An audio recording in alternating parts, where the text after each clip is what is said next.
I'm gonna be talking about one of the most important artists from Colombia and Latin America, and basically it's Fernando Botero. He was actually born in 1932 in Medellin, Colombia, and he actually passed away in 2023. So he was like 91, if I'm not wrong, when he passed. But basically, like throughout his life, he became internationally recognized, both like for his like technical skills, and also like mainly because he created like a completely unique style known as boterismo. And I feel like as soon as you see his paintings and sculptures, you recognize it because his style is like characterized by like exaggerated volume, basically. So he painted people, like animals and objects, with enlarged and rounded forms. And like many people, including myself, like I used to think that he would only like paint basically fat figures, but while I was doing my research for this presentation, I found out that Botero basically explained that his main interest was like exploring the volume, the shape, and the proportion. So for him, the larger the form, the more presence it could have. Throughout his career, he also like worked in both paintings and sculptures, which I think I already mentioned basically. And he like explored a wide range of themes, including basically like everyday life, religion, politics, and violence. And something that I found out mainly while also doing the research for this presentation is that he also reinterpreted like famous works from art history, which I found really interesting. Like considering that, like I'm gonna show the paintings and you'll understand. But he basically like reinterpreted them and he would like adapt them to his own style. Now moving on to like the importance in like Colombian art history, Botero was extremely fundamental. Like before him, there were many like Latin American artists that would follow European styles. However, as I already mentioned, like Botero was really known for creating a new style, and so he became really recognized like worldwide. He was also one of the first Colombian artists to achieve like a global fame, exhibiting in cities like New York, Paris, and Madrid. So yeah, basically because of him, Colombia gained like an international visibility in like regards art. And one of the other things that I found really interesting is that he wouldn't like really just create like aesthetically pleasing art. He would also address like difficult topics such as, of course, like violence, inequality, and like political conflict. And I'm gonna be talking more about it in his like works and just paintings that I chose. So now for the first three paintings that I'm gonna be talking about, it's paintings that we originally saw in class before, and that's why I chose them, because I find it really like interesting to like see how Botero sort of redid them to like his style. Okay, so starting off with After Piero della Francesca, I think it's how you pronounce it. But basically Botero painted this in 1988 and it was oil on canvas.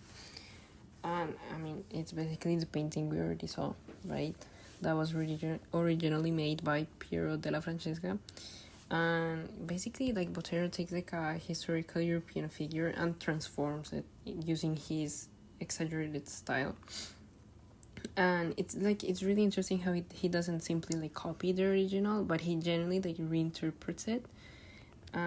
So yeah, moving on to the second one is Mona Lisa a los 12 años, which is Mona Lisa at age 12.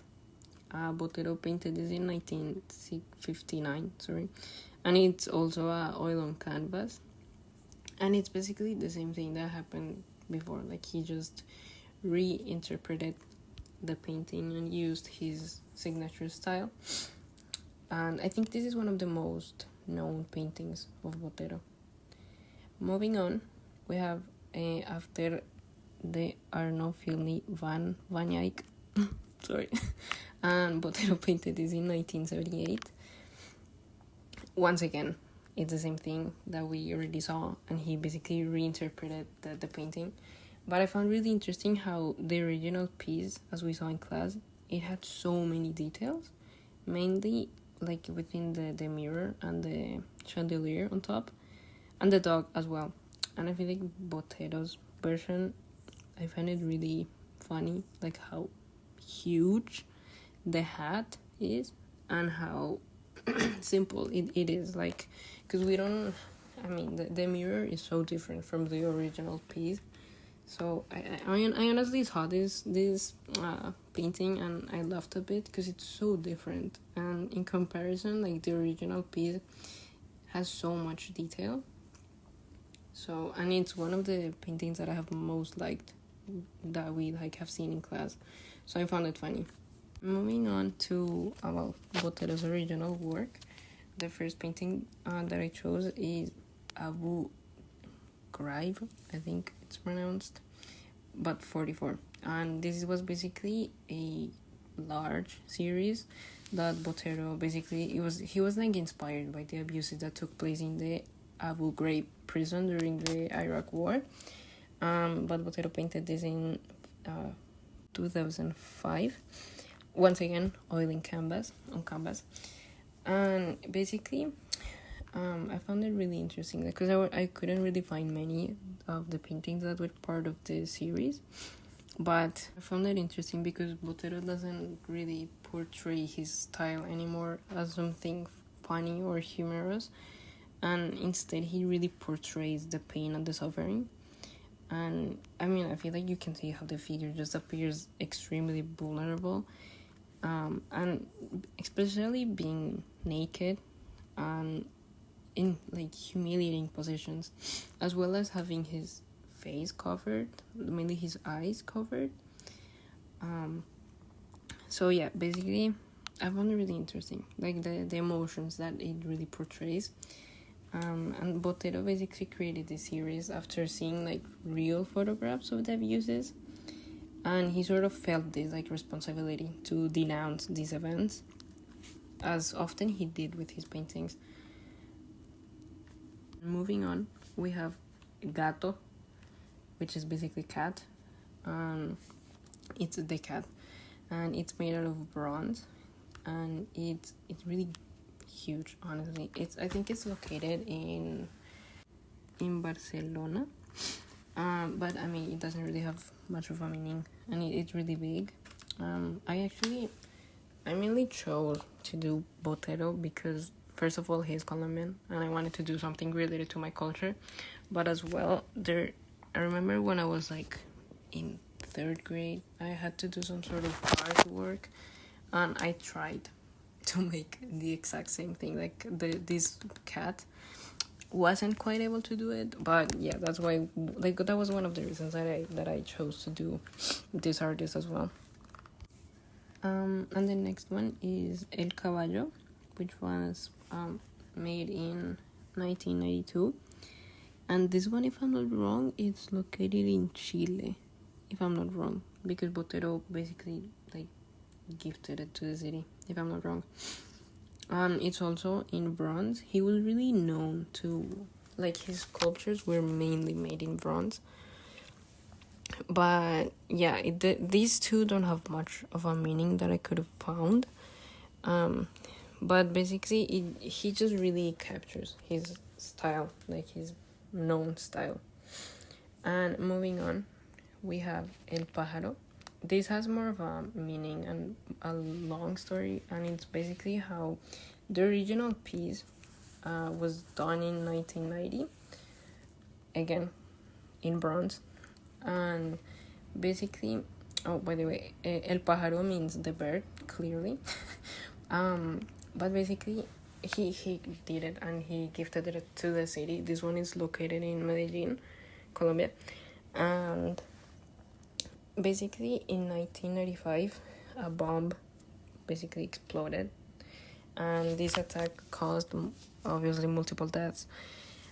And Botero, instead of making another one, he decided to rename the sculpture, and it's now called Pájaro Herido. And this happened in 1995, and it basically means wounded bird.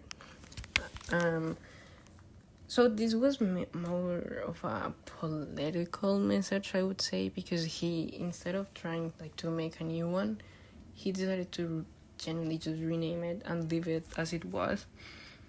Like, considering the violence that was going on. However, I don't know which year, but he did replicate the original piece, which is the one in the back, in the photo. So the one that exploded was done in 1990. Then it was renamed in 1995, and the copy of it, I'm not sure about the year. But he then decided to basically create a new sculpture and place it next to the original one. But once again, these two sculptures genuinely represent violence, but as well they just kind of represent as well like memory and resilience.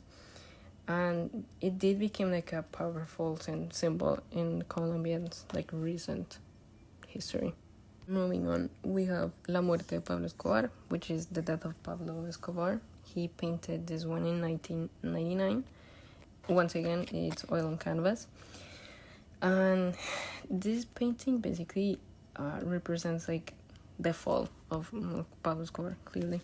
And it's, his body, following Botero's like style, is depicted as a very large, and like symbolizing the immense power he once had, like Escobar had.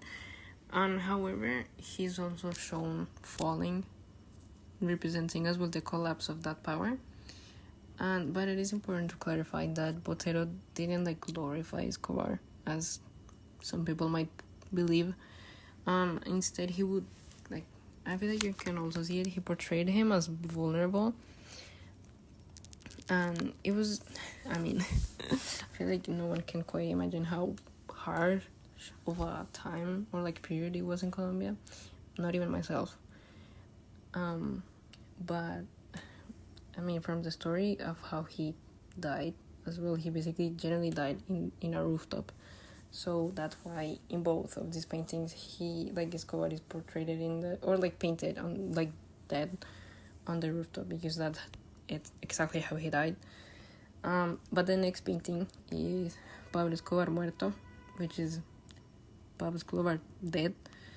And this one has more of a focus, like it's more direct, because it's basically showing his lifeless body. Meanwhile, the other one is more of as to what's going on the moment, like right before he's actually dead. So yeah, I think, of course this was a huge part of history and whatever, but I didn't really want to focus much on it because, basically Colombia doesn't really, it's not a proud moment. Like, it was a harsh moment, but yeah. Anyhow, moving on, we have finally Rio Cauca, which is a river. It's Cauca River, I guess it's how you would translate it. But anyhow, Botero painted it in 2002. And again, it was oil on canvas. And I feel like at first glance, this painting appears to be like a peaceful landscape. However, the context gives it such a deeper meaning, because, this river was the site of many violent events during the Colombian armed conflict, including many and multiple disappearances. So it's really harsh. I don't even feel like at first glance you can be like, oh, it's peaceful. No, you can genuinely see how harsh it is and just how violent it could get in Colombia. But yeah, I found it really interesting because I feel like in general, like the style of Botero is amazing. The simple idea of him being able to create a new style is amazing. But there's so many things that he doesn't really seem to have much detail in comparison to other artists. But still, I mean, he's an amazing painter, artist, whatever. And yeah, that's all. I mean, those were the paintings that I found really interesting and that I most liked, especially the first three, because I don't know, I found it funny that I've already seen that in class and know more about it, like the original pieces, and the other ones just have been like, I've seen them in the past. I don't think I've ever seen them in person. I don't think so. I've probably have seen some works of him in person in museums in Colombia, but I'm not entirely sure. I don't remember. But yeah,